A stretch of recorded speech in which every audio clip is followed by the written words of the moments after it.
महाराज जी, मानसिक पाप क्यों होते हैं? बाबा का 2 शब्दों में उत्तर था कि पूर्व संस्कारों से। और फिर दूसरा प्रश्न था कि यदि कोई मानसिक पाप हो जाए तो उसका क्या प्रायश्चित है?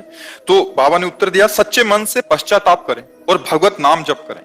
भगवान के नाम जप में अचिंत्य शक्ति है। इससे अनंत जन्मों के पाप विध्वंस हो जाते हैं। नाम में जितने पापों को जलाने की शक्ति है, उतने पाप मनुष्य एक जीवन में कर ही नहीं सकता। बाबा का उत्तर था। अब इसमें क्या है कि मानसिक का जो पाप होता है वो मन की मलिनता होती है।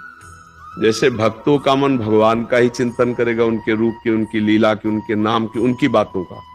और जब हमारे द्वारा अधर्माचरण, जो शास्त्र विरुद्ध आचरण, तो फिर वो गंदी बातों का चिंतन करता है।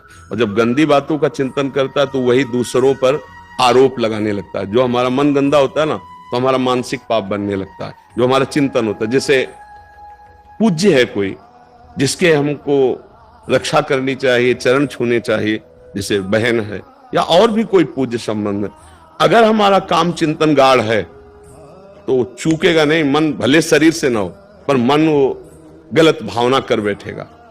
ऐसे ही बहुत लाखों मानसिक पाप होते हैं। आप देखो ना, जिस मन में भजन नहीं होता वो करता क्या है? राग द्वेष का चिंतन करता है, नाना प्रकार के जो लाखों पाप, तभी मलिनता भरती चली जाती है। पर कलयुग का एक प्रताप है, कलिकर एक पुनीत प्रतापा, मानस पुण्य होए नहीं पापा। अगर मानसिक पाप का दंड मिलता तो हमारी दुर्गति पक्की थी। पर कलयुग में चूंकि मलिन हृदय अधिक होंगे, इसलिए सिद्धांत बना दिया गया कि जब तक शरीर से पाप नहीं होगा तब तक मानसिक पाप का दंड उसे नहीं दिया जाएगा। अगर कहीं मानसिक पाप का दंड होता तो बहुत बड़ा लगता।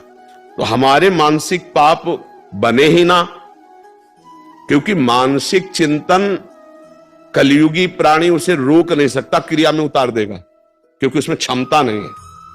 इसीलिए अगर मानसिक चिंतन रुक जाए, जैसे मन ने हमारे कुछ गलत सोचा, अब हमारी क्षमता नहीं कि उसकी सोच को मिटा दे, हमको गलत करना पड़ेगा।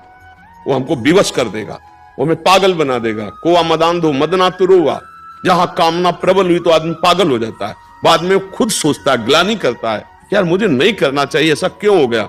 वो जो कामना जागृत हुई, अब वो कामना संकल्प बन गई तो क्रिया करा के रहेगी। अगर केवल स्फुरणा हुई, शांत हो गई तो बच गए। तो स्फुरणा ही ना हो, इसके लिए कोई उपाय? बाबा कह रहे नाम जप। भगवान के नाम जप से सारी मानसिक मलिनता भस्म हो जाएगी। वही चिल्ला चिल्ला के कहते कि राधा राधा राधा राधा हर समय रटते रहो।